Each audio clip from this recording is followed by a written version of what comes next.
Então, é entender que antes quem mandava na minha vida era eu. Agora, Ele é Senhor, significa que eu me submeto à soberania dele, escrito aqui na palavra de Deus. E tem como eu dar glória a Deus se eu não conheço quais são suas glórias? Então, quais são as suas glórias? Bem, as glórias de Deus é o que Ele é, a sua essência. É o que na sua imutabilidade Ele é, na sua essência, seus atributos, suas qualidades. Nós cantamos algumas, mas vamos assim, rodeando no círculo, começando com a senhora, e cada uma vai dizendo uma. Não tem como faltar. Pode crer. Próximo. Santidade, bondade, fidelidade, paz. Ele é o que traz paz. Que significa o quê? Ele sabe de tudo. Oi? Que significa o quê? Muito bem. Não, falou não. Muito bem. Ele é todo poderoso. Soberano. Majestoso. Pode falar uma qualidade de Deus. Bondoso. Misericordioso. Muito bem. Imutável. Muito bem. Amoroso. Fiel. Fiel. Aqui. Sábio. Sábio. Constante. Fiel. Tá falando? Falou.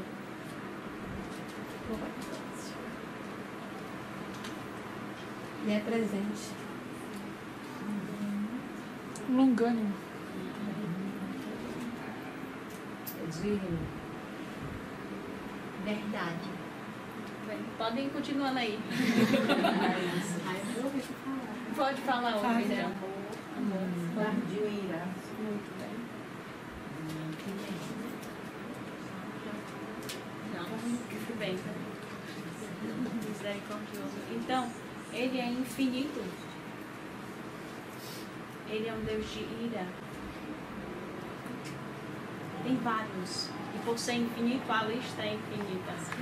Nunca tem como esgotá-lo. Por isso que deveria ser um prazer ler a Bíblia. Nunca seria monótono. Sempre tem algo novo para aprender sobre Deus. E vamos observando então a pessoa de Deus. Pode marcar na Bíblia ou anotar em algum caderno e assim manter o foco. E vamos pensar sobre alguns dos atributos dele. Sobre ele ser eterno. Ele diz em Salmo 90, Ele tem sido nosso refúgio de geração em geração, e Ele é antes de tudo, antes que os montes nascessem, se formassem a terra e o mundo, de eternidade a eternidade, Ele é Deus. Este é um Deus digno de ser louvado. Ele é autoexistente. O que significa isso? Nossas mães nos deram vida e passamos a existir. Quem deu vida a Deus? Ninguém. Ele é autossuficiente. Ele precisa de nós? Não. Ele precisa dormir? Comer? Nada. Ele precisa de nada. Ele não nos criou porque precisava de nós, mas Ele nos criou para a sua glória. Ele é autossuficiente. Ele é imutável, como falamos. Nunca muda. Ele disse: é por isso que não sois consumidos. Porque hoje Ele não é amor e amor. Ontem Ele não foi amor e hoje só ira. Já pensou? De repente, eu não sou mais Deus perdoador. Ele diz: é por isso que não sois consumidos. Porque Ele é constante. Sempre é um Deus perdoador. Ele é um Deus santo. A santidade dele é um atributo lindo de se estudar, porque é um que cantaremos lá no céu. Santo, santo, santo. Tanto que eles não cantam amor, amor, amor. Nem bom, bom, bom. Santo, santo, santo. E foi ao ver a santidade de Deus em Isaías 6 que Isaías, só ao ver quem Deus é, ele então viu quem ele era. Ele diz: eu sou uma pessoa muito boa. Eu e Deus somos assim, iguais. Foi assim? Não. Ele diz: ai de mim, porque sou homem de impuros lábios e habito no meio de um povo de lábios impuros. E os meus olhos viram a Deus. Era algo tremendo. Deus é um Deus santo. Santo significa separado. Separado de tudo. Todos. Não tem igual a Deus. Ele é único. Não tem. Ele é criador e o resto todos são criatura. Não tem igual a ele. Ele diz no Salmo 50 que pensáveis que eres meu igual, mas eu porei tudo à vista, que eu não sou igual a vós outros. Eu sou elevado, alto. E quando eu tenho, quando eu tenho uma estima baixo de Deus, quando eu vejo muito pequeno, eu me vejo muito grande, muito elevado. Então, que ele é santo significa que ele é separado de todos. E que ele é reto, vem entre a questão moral de que ele é separado do pecado. Ele é um Deus correto. E de fato a lei é o caráter dele. A lei é só reflexão de quem ele é. Ele é perfeito, então a lei é perfeição. E ele é um Deus justo. Estas seguem uma a outra. E justo significa estar de acordo com a lei. E nada caindo em falta. Certo? E fazer justiça, então, é que quando a lei, então, é quebrada, ela dá a justa e merecida punição do erro. Justiça. Tem a ver com juiz. É uma questão legal, moral. Os nossos juízes aqui da terra costumam ser justos. Executar a justiça assim, com presteza e rapidamente. Não. Deus é assim? Deus é um Deus justo. E ele diz que para entrar no reino dele se precisa do quê? Justiça. Mateus 5,20, ele disse: se a vossa justiça não exceder em muito a dos escribas e fariseus, jamais entrareis no reino dos céus. Qual a passagem então de se entrar no reino dos céus? Todo mundo diz: justiça. E ele diz que a justiça tem que ser qual nível? Perfeito. Só perfeito. Perfeito. E o que significa ser perfeito? É guardar 100% da lei, 100% do tempo, com 100% do seu coração. Fácil, né? Quantos já conseguiram? Só Jesus, que é a justiça de Deus. Amém. Todos nós, então, ser justo, então, perfeito e justo, seria guardar toda a lei de Deus, o padrão todo dele, sem errar. E quantos de nós já conseguimos? Nenhum. Romanos 3, 23. Todos, quantos pecaram? Todos pecaram, destituídos foram da glória de Deus. Pecado é cair em falta da glória de Deus. Todo mundo. Pecado é cair em falta da glória de Deus. Ele é santo, eu não sou. Ele é reto, eu não sou. Ele é justo, eu não sou. E ele só aceita perfeita justiça. E tem algum de nós que algum dia talvez conseguiremos na nossa própria força? Então Deus baixa o padrão para eu poder dar um jeitinho brasileiro e passar por cima? Mas Ele não é um Deus bondoso? Assim, Ele vai. Veja como uma qualidade de Deus não contradiz a outra. Ele não entra em conflito com si. Muitos falam, Deus é bom, mas Deus é justo. Usando assim a conjunção que contradiz uma outra. Como se a bondade de Deus estivesse assim contraditória à justiça dele. Mas não é. Deus é bom e Deus é justo. Na verdade, Deus é bom porque Ele é justo. Um juiz que não é justo é bom? Não. Um juiz que não executa justiça não é um juiz justo e nem é bom. É impossível ser justo. É impossível ser bom não sendo justo.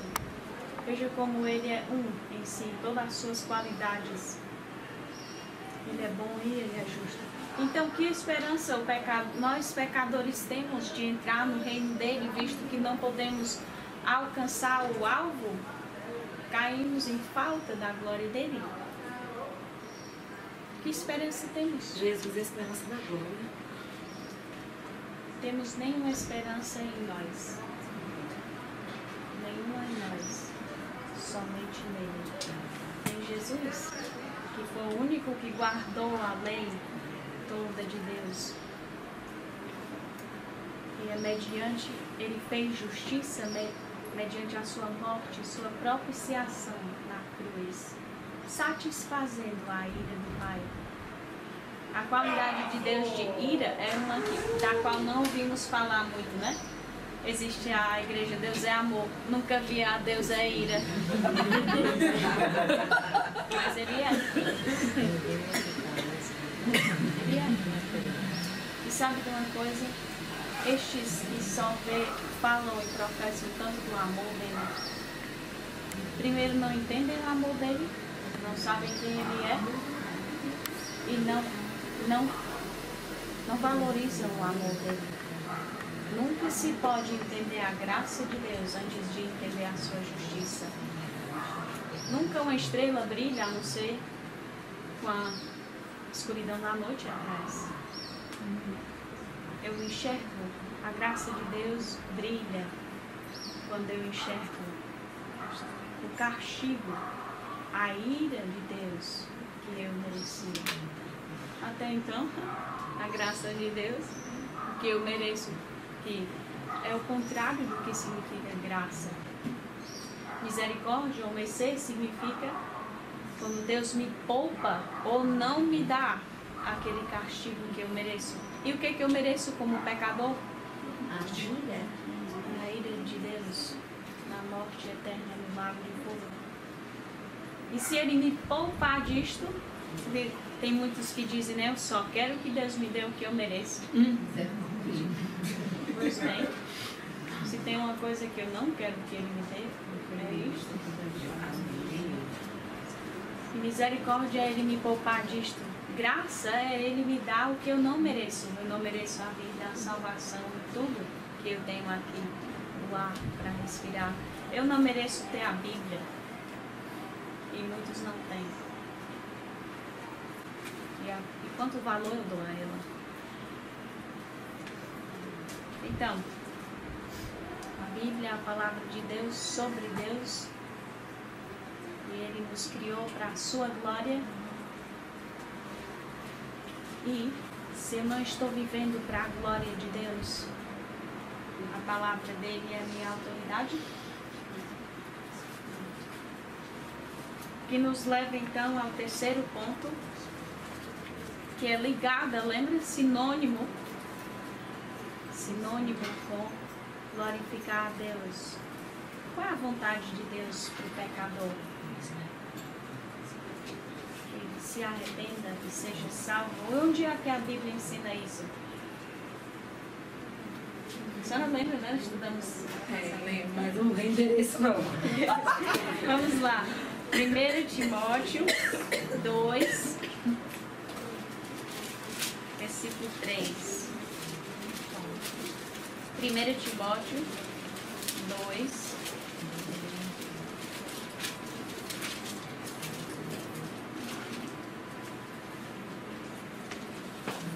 E vamos ver. Pode começar lendo o versículo. Certo. Pronto, não tem problema. Minha amiga que eu esqueci o nome. Pode ler o 3 e Fábio o 4.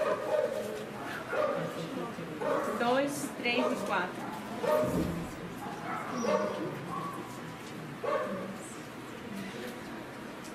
Isto é bom e aceitável diante de Deus, nosso Salvador, o qual deseja que todos os homens sejam salvos e cheguem ao pleno conhecimento da verdade. Então, qual é a vontade de Deus para o pecador? Todos os homens cheguem ao pleno conhecimento. Que ele chegue ao arrependimento e que ele seja salvo. Deus diz, o fato de que eu não voltei ainda e não julguei o mundo não é porque eu sou tardio em guardar minha promessa, mas é porque eu sou muito longânimo. Como alguém falou aqui, longânimo de Deus. Você, longânimo, tem longo ânimo. E eu desejo que todos cheguem a arrependimento e sejam salvos. Que é sinônimo com qual acontecimento? Salvação é sinônimo com o quê? Muito bem. Glorificar a Deus. Eu passo a dar glória a Deus, ser uma verdadeira adoradora dele em vez de a mim. Esta é a vontade de Deus. E então, um filho dele quer obedecer às ordens dele. Vamos abrir João 6.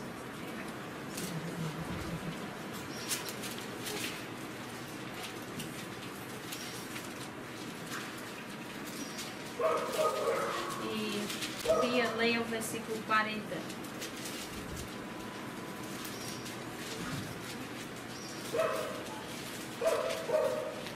fato, a vontade de meu Pai é que todo homem que vive o Filho e nele crê tenha a vida eterna, e eu o ressuscitarei no último dia. Então, a vontade de Deus é que venham ao Filho e tenham vida eterna.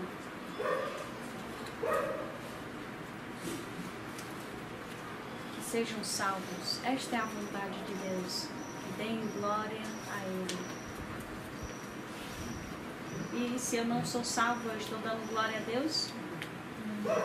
E se eu não dou glória a Deus, a Bíblia é meu fundamento? Minha maior autoridade? Não. E uma filha de Deus, então, agora nascida de novo, quer obedecer os mandamentos de Deus. E qual é o maior mandamento de todos? Amar o Senhor teu Deus de todo o teu coração. Então, amá-lo com tudo, sobre tudo, em todo lugar. E Ele é digno disto. E onde que eu encontro isso? Como? Pode falar. Mateus 22. Jesus falou.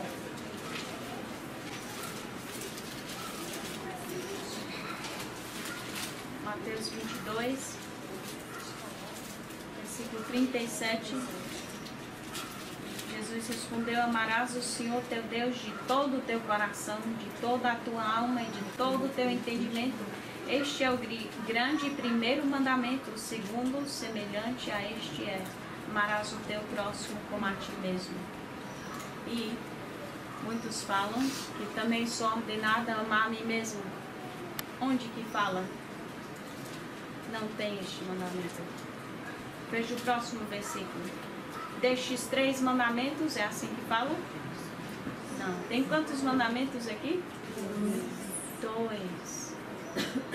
Deus me manda amar a Ele e meu próximo. Nunca me mandou amar a mim mesmo. Não precisou. Eu já nasci dessa forma.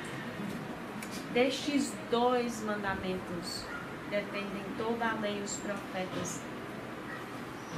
Todos os mandamentos são resumidos em amar a Deus e amar o próximo. Se eu amar o próximo, eu o matarei, eu adulterarei com o cônjuge dele, eu furtarei dele. Se eu amo o Senhor meu Deus com todo o meu coração, eu servirei a outro Deus, eu tomaria o nome dele em vão. E saiba que o nome dele é tomado muito em vão nos nossos dias, pelos muitos que andam dizendo: Deus me mandou te dizer. E ele disse que o Senhor não terá por inocente o que tomar o seu nome em vão. Então, a filha de Deus, que ama a Deus, quer cumprir as ordens de Deus. Por quê? Porque qual é a prova do amor? É fácil dizer eu amo a Deus, mas é outra coisa amar a Deus. Qual é a prova do amor? Nós guardamos os seus mandamentos. Amém. João 14:15. Se me amais, Guardareis. guardareis os meus mandamentos. E João 15:14, fácil de lembrar, fecha alto, diz: sois meus amigos, se fazeis o que eu vos mando. Se eu não faço o que Deus manda, qual é o contrário de ser amigo dele? Então lembra, não tem indiferença. Eu estou ou num ou no outro. Ou eu sou amiga de Deus ou inimiga dele. E qual é a prova? Qual é a evidência? O meu estilo de vida. Qual é a prova de amor? Obediência. E se eu não estou fazendo o que ele manda, eu não sou amiga dele. Eu sou ainda inimiga de Deus. E se eu não leio a palavra dele, eu estou sabendo o que ele espera de mim? E é bom ser inimigo de Deus? Quem ganha? Ele sempre ganha as batalhas dele. Ele diz que é melhor contar o preço e ver se vale a pena ir contra ele em guerra. Porque ele oferece termos de rendimento, de se render. Mas são os termos dele, não o nosso. Ele diz que não são todos que o podem seguir e ser discípulo dele. Ele nunca ofereceu uma vida fácil, pare de sofrer. Não, ele disse, começará a sofrer.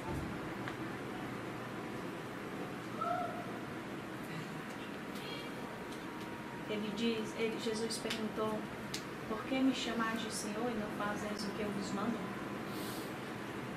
Jesus disse que no dia final, na verdade, em Mateus 1, voltando, ele diz, ele dá uma ordem: entrai pela porta estreita. Ele dá um contraste. Tem uma porta estreita e tem uma porta larga. Tem um caminho apertado e tem um caminho espaçoso. Tem um que leva à vida e um que leva à perdição. Tem um que tem poucos e outros têm muitos. E ele continua sempre contrastando. Seguindo, ele diz que há os falsos profetas. E como é que se conhecem? Pelos seus frutos os conhecereis. Como que eu conheço que eu sou salva? É porque ele liga automaticamente. Agora parece que eu tô... Então, como que eu sei que eu sou salva? Porque um dia eu me lembro, lá naquela data lá, eu levantei a mão e fiz uma oração?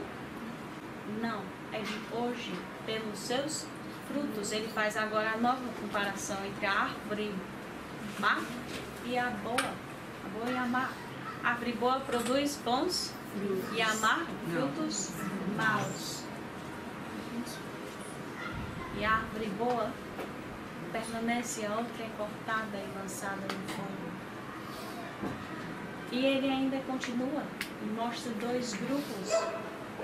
Ele diz: aquele que entra no reino de Deus não é aquele que diz Senhor, Senhor, e não faz o que manda, mas aquele que faz a vontade de Deus, do meu Pai que está nos céus. Ele disse: muitos naquele dia hão de dizer-me: Senhor, Senhor, olha o que eu fiz em teu nome. Estes, achando certos, cientes do que criam, certos de que estavam a caminho do céu, correndo ao inferno. Porque Jesus diz a ele: nunca vos conheci. Apartai-vos de mim, vós os que praticais a iniquidade. Então, de que adianta eu professar? Eu sou amiga de Deus. O que ele diz de mim é mais importante do que eu falo dele. Ele diria que eu sou amiga dele?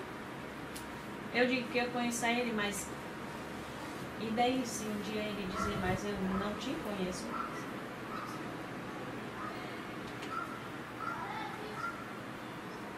E ele diz: que palavras tristes de se ouvir, mas é melhor ouvi-las agora, quando ainda tem chance de arrepender, do que quando é tarde demais. Que ele continua a comparação, lembra, entre o homem sábio e nécio. Ambos ouvem, ambos constroem casas, ambos passam por tempestade. Um constrói na rocha e outro na areia. E um fica e outro é arruinado, e grande é a sua queda. Então sempre tem o contraste. E é perigoso, assim como Jesus disse que muitos estão naquele meio, de que, como tem muitos aqui, de que no nosso meio tem pessoas, muitos, que estão ainda assim como eu estava, achando que eu era salva. Eu lia a Bíblia, eu orava, eu ia para a igreja, mas eu não amava a Deus. Eu não estava lá fora na rua me prostituindo. Moralmente eu obedecia meus pais, exteriormente falando, mas eu fazia para a minha glória. Não entendia a justiça de Deus e que eu merecia a ira dele. Então não compreendia a graça dele. Foi por meio de continuar lendo as Escrituras que ele foi longânimo para comigo. Ele abriu o entendimento, me abriu os olhos e me trouxe a entender a justiça dele. Eu nunca poderia viver para a glória dele a sós, por minha própria força, porque Jesus foi o único. Pagou o preço no meu lugar. Me deu a justiça na conta, a justiça dele, que eu precisava para entrar no reino dele. Mas eu encorajo a cada um a examinar a sua fé, não pelo que passou, mas pelo que é hoje. Hoje. Eu amo a Deus e eu mostro, por obedecê-lo, que a lei dele é o meu prazer. O mundo diria que escravidão, isso é morte, mas não há verdadeira alegria fora de sujeição completa à lei de Deus. Feliz o homem que tem ela como sua alegria, que se submete a ela, que se refugia nela. Então, se eu não obedeço a Deus, eu o amo, então eu sou salva, eu o glorifico, a palavra dele é a minha autoridade. E a Bíblia então nos fala qual é a vontade de Deus. Precisamos ouvir mais um pouco. Obrigado pela paciência. Nos fala qual é a autoridade, qual é a vontade dele para um que é salvo. Na verdade, a palavra dele toda é a vontade dele para a minha vida. Mas um se encontra em Efésios 5. Efésios 5, no versículo 15, ele começa dizendo para não andar como nécio, mas como sábio. Termina o tempo porque os dias são maus. E então no 17, ele diz que devemos compreender a vontade do Senhor. E então ele fala primeiro no versículo 18, qual não é a vontade do Senhor. E qual ela não é? Não vos embriagueis com vinho, no qual há dissolução. Então qual é a vontade do Senhor? Mas enchei-vos do Espírito. A vontade de nós, filhas dele, é que estejamos cheias do Espírito. Então a pessoa cheia do Espírito fala em línguas, cai no chão, chora e dança, é assim? Não. 19. Falando entre vós com salmos, entoando e louvando de coração ao Senhor, com hinos, cânticos espirituais, dando sempre graças por tudo em nome de nosso Senhor Jesus Cristo, e sujeitando-vos uns aos outros no temor de Cristo.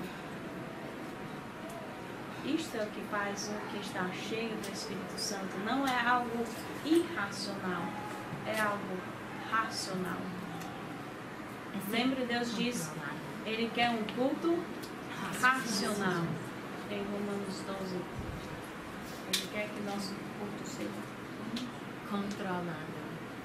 Controlado não pelo vinho ou pela ira, tristeza, medo, ansiedade, mas controlada pelo Espírito. Ou em outras palavras, em Colossenses, o texto paralelo, cheio da palavra de Cristo.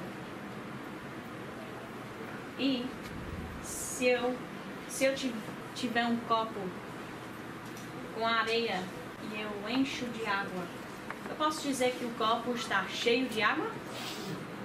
O que eu preciso fazer para o copo estar cheio de água? Se eu estou cheio de pecado, eu posso estar cheio do Espírito? De jeito nenhum.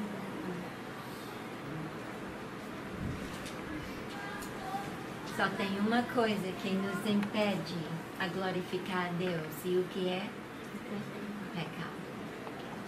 E Deus tem preparado um meio para nós ser purificados do pecado. Ele mesmo morreu na cruz para nos purificar de toda injustiça. E os que são seus filhos, então, têm esse privilégio de orar a Deus e confessar os nossos pecados e pedir que Ele nos purifique de toda injustiça. E então uma mulher cheia do Espírito Santo, com a sabedoria de Deus para ela, versículo 22, vamos ler todas juntas. As mulheres, Efésios 5, 22. As mulheres sejam submissas ao seu próprio marido, como ao Senhor. Isso é um fruto do Espírito Santo na vida de uma mulher. Tá vendo como chegamos? Chegamos tarde demais, porque precisávamos de um alicerce firme. De nada adianta, lembra, eu pintar essa parede se ela vai cair amanhã. De nada adianta eu aparentemente consertar com um psicólogo ou alguma coisa meu casamento se eu não tenho a palavra de Deus como minha autoridade e eu não glorificar a Deus e nem salvo eu estou e estou a caminho do inferno. Então por isso que é tão importante começarmos com a autoridade. Uma mulher cheia do Espírito Santo é então submissa à autoridade que Deus a deu como ao Senhor. E nota, visto que é um fruto de uma mulher que está cheia do Espírito, e é impossível estar cheia do Espírito se eu não sou nascida de novo, eu posso glorificar a Deus como uma mulher submissa se eu não sou salva, nascida de novo? Não. Porque por mais que eu faça um ato, deixando o marido tomar a frente, lembra tudo que eu faço antes de ser salva, cheia do Espírito, é para a minha glória. Então, para que eu vou aprender? Sim, eu poderia ter chegado aqui e dado vários pontos, né, com várias ideias, como se tornar fácil de se submeter, uma questão que o mundo odeia. Tudo sem vão. Eu não consigo obedecer à lei de Deus se eu não o amo primeiro, se eu não nasci de novo, se eu não estou vivendo para a glória dele.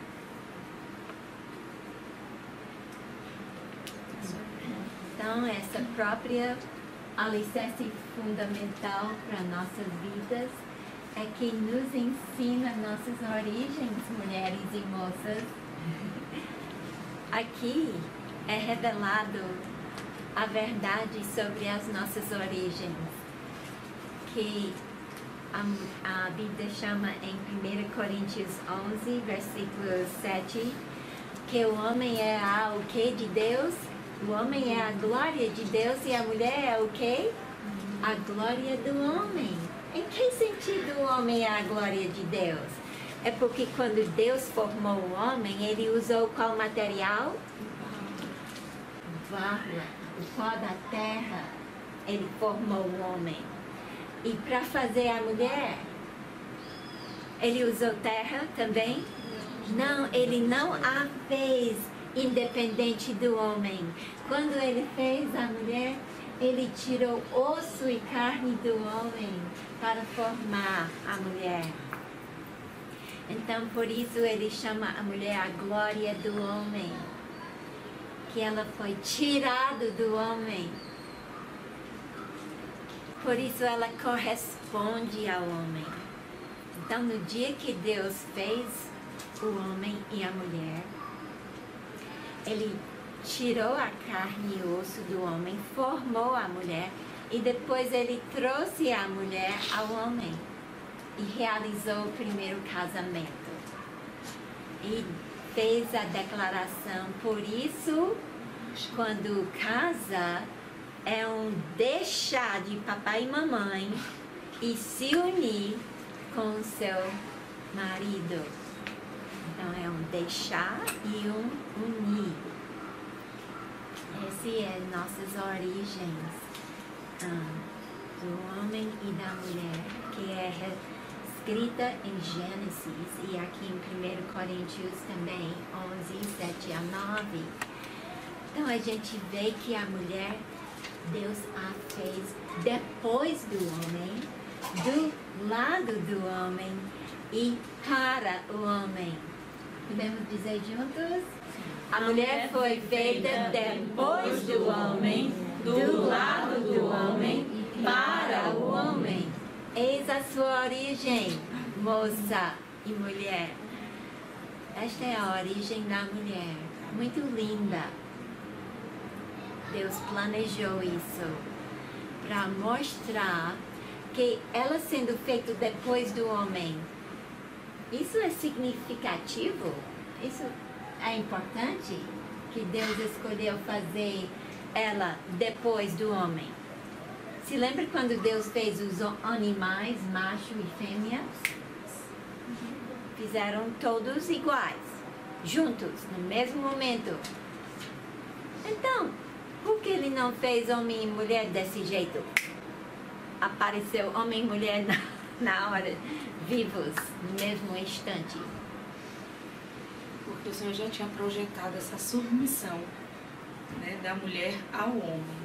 Porque o homem é a coroa da criação. E onde está escrito? É em Gênesis, sabe? Aham. Mas o comentário, a explicação, nós encontramos em 1 Timóteo, capítulo 2. Vamos lá? 1 Timóteo, capítulo 2. Nós vamos ver versículo 11. 1 Timóteo 2 e 11.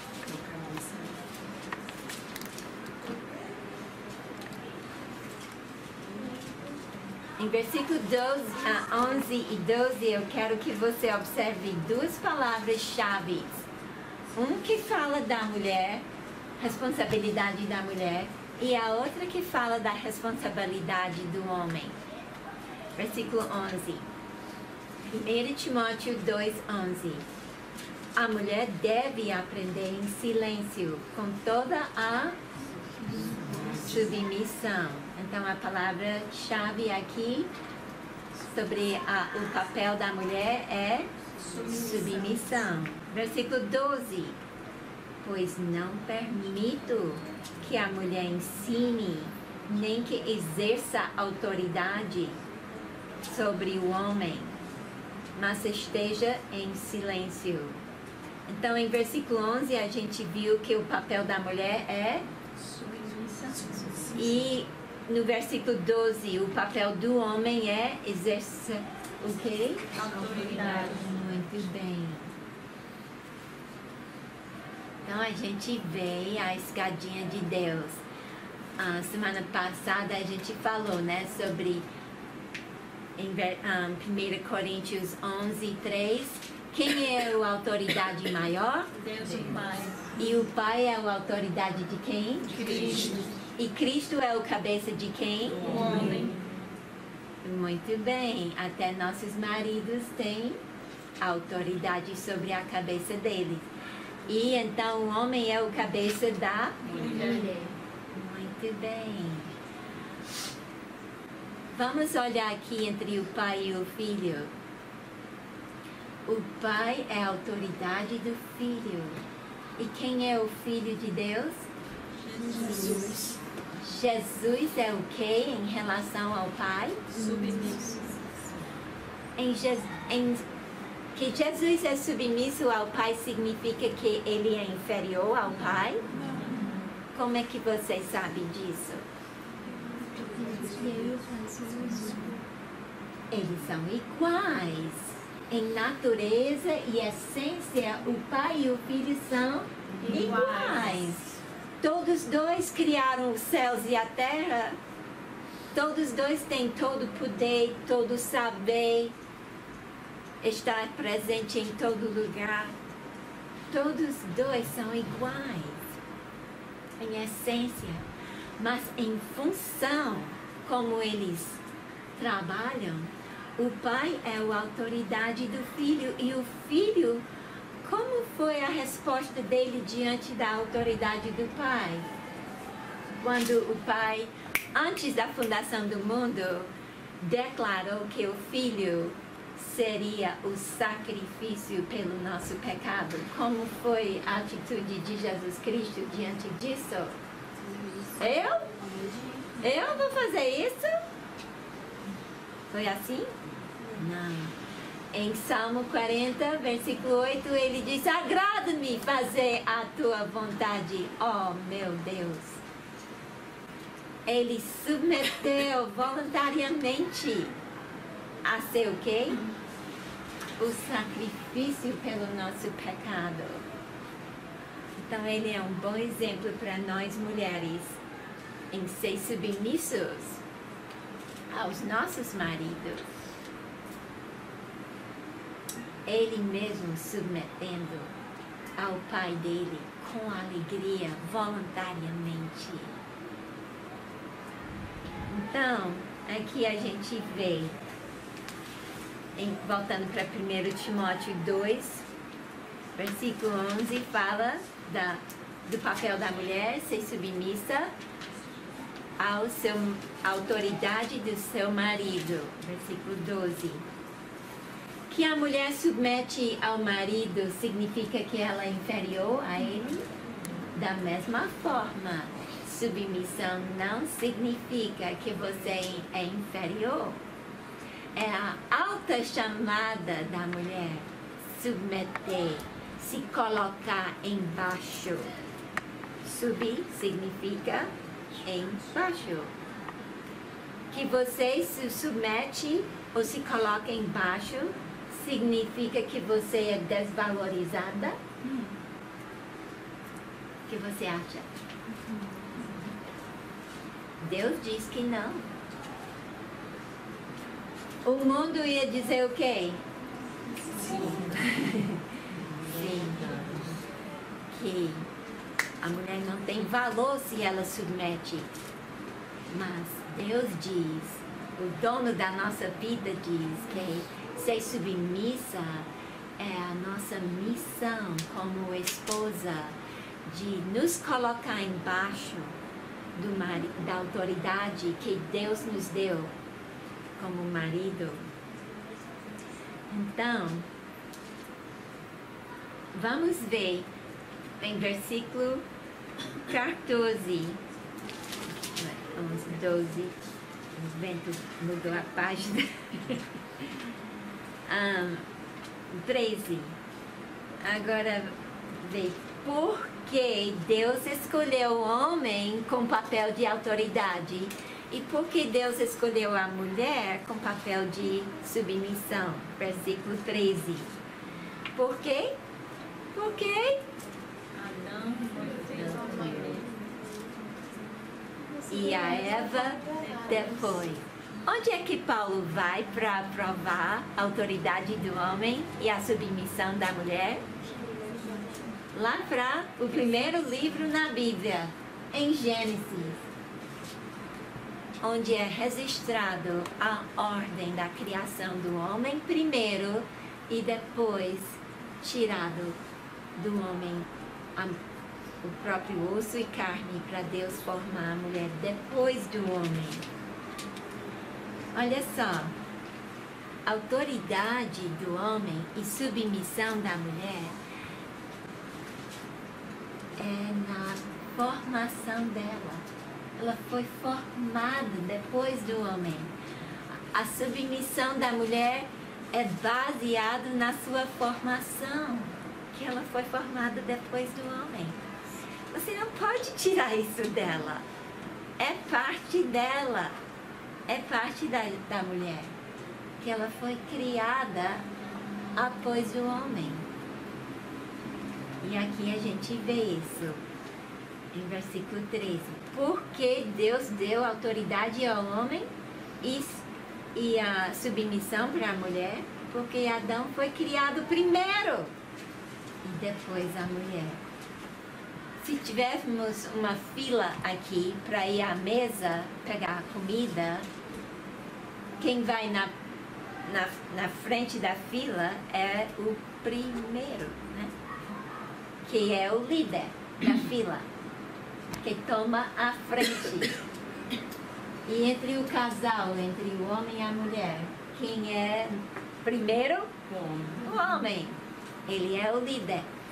Olha para nosso corpo. Qual é a parte do seu corpo que decide? Só a cabeça. As mulheres gostam de dizer, mas o pescoço manda na cabeça. Mas é errado. O pescoço não faz nada se a cabeça não manda, não é? A decisão toda vem daqui. O corpo corresponde à iniciativa da cabeça.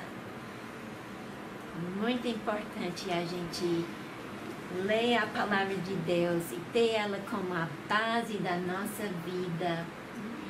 Que essas lindas moças compreendam essas verdades básicas e bíblicas para não ser conformada a sua mente pelo mundo e a feminista, e sim pela santa palavra de Deus, preparando vocês e conservando vocês, moças, para um casamento sagrado que glorifica a Deus. Pois isso é a palavra de Deus tão clara, não é? E então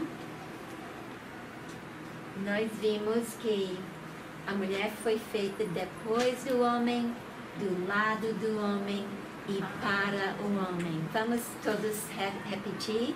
A mulher foi feita depois do homem, do lado do homem e para o homem. Essa é a razão por que nós mulheres existimos. Nossa finalidade como mulher é nos colocar embaixo do homem e submeter a ele com respeito. Esta é as nossas origens. Mas a pergunta é: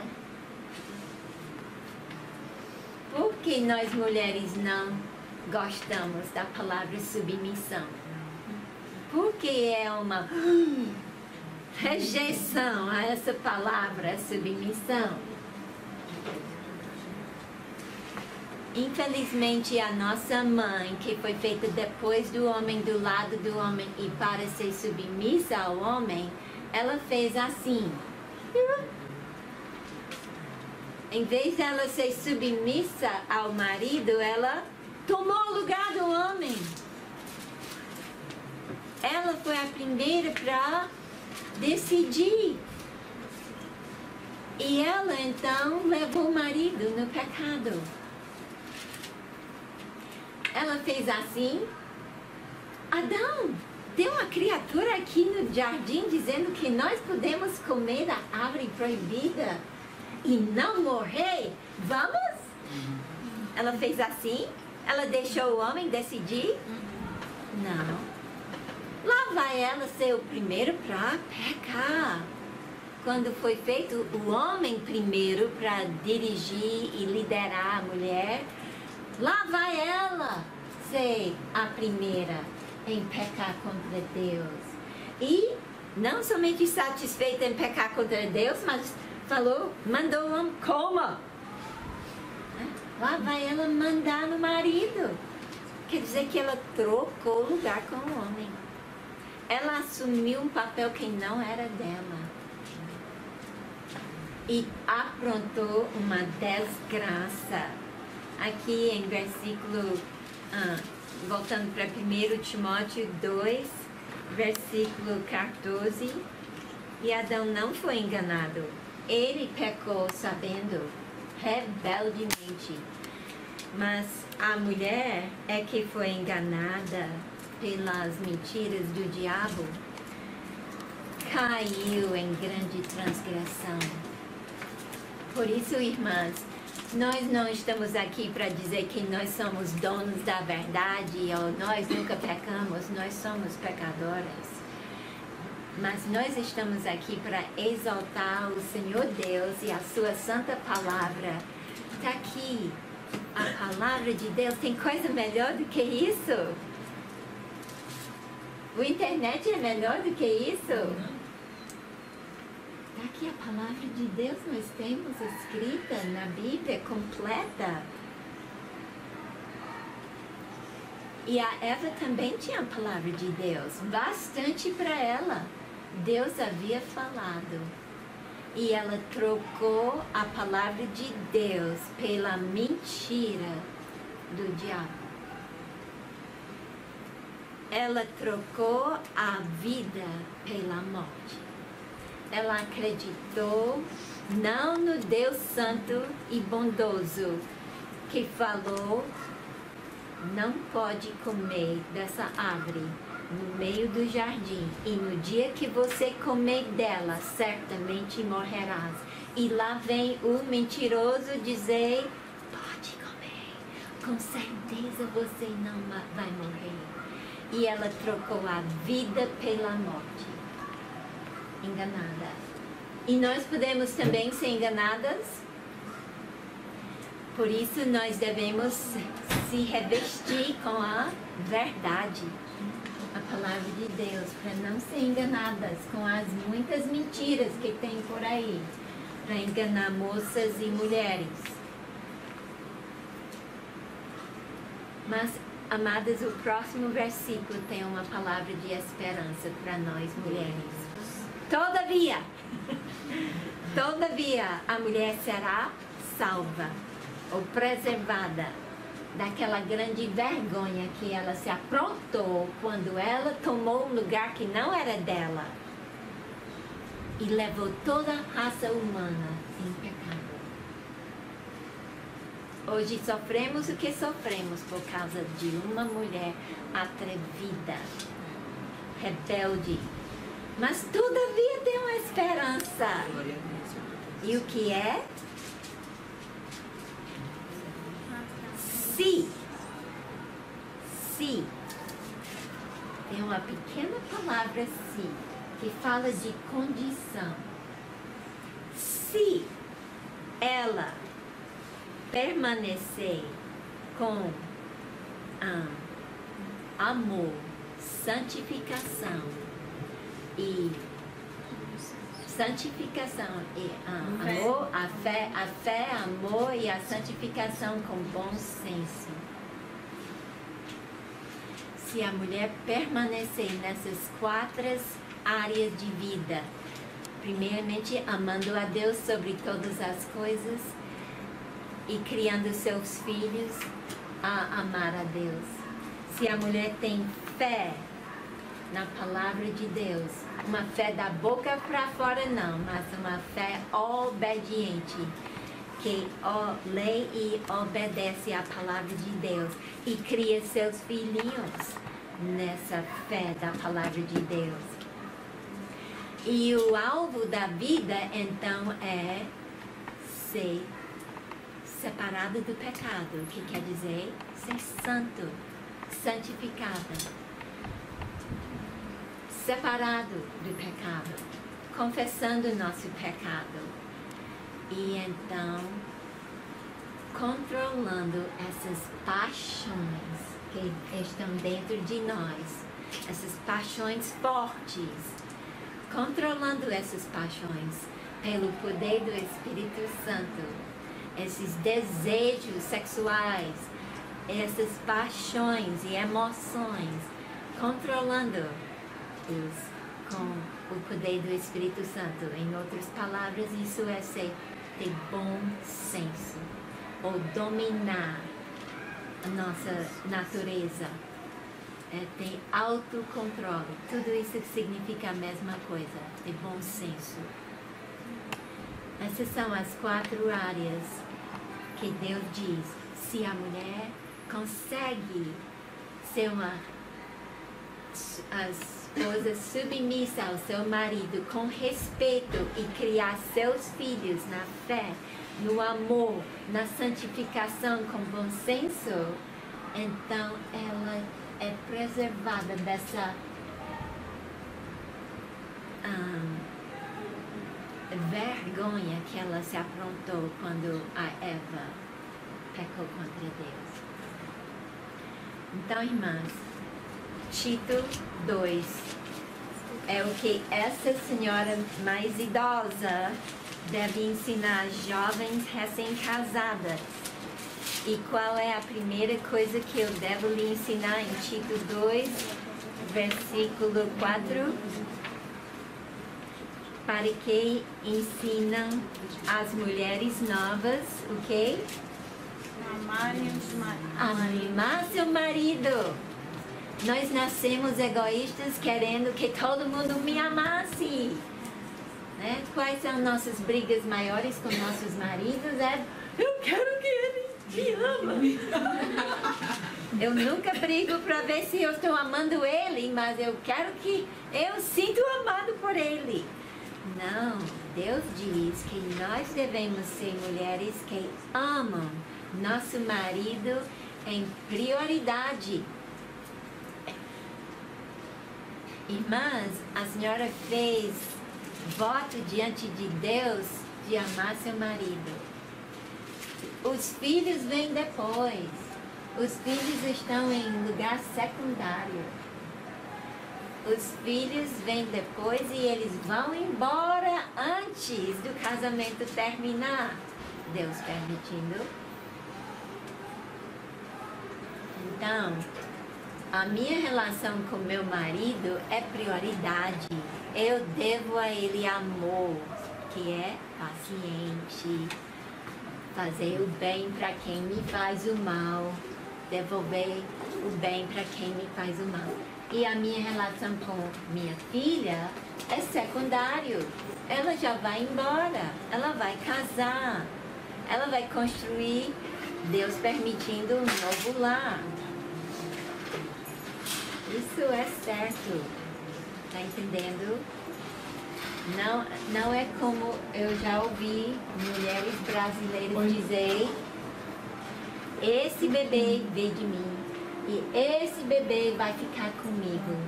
Esse homem, eu não sei de onde ele veio e ele pode ir embora, mas esse bebê vai ficar comigo. Esse é o jeito do mundo pensar. Isso não é bíblico. Nós devemos ter as prioridades de Deus. Casamento é uma prioridade entre a esposa e o marido.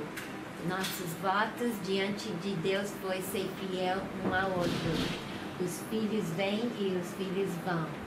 Mas o que é importante é a relação entre marido e esposa. Eu amando a ele, respeitando ele e sendo submissa a ele. E secundário é a relação entre a mãe e os filhos. E olha versículo 5, Tito 2 e 5. É para nós ser o quê? Outra vez, com bom senso ou equilibrados no nosso pensar, controlado pelo Espírito Santo.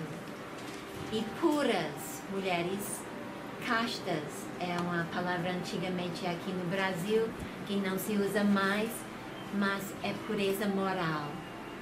Dentro do casamento, o sexo é para a glória de Deus entre o casal e não deve ser usado com impureza, mas para a glória de Deus.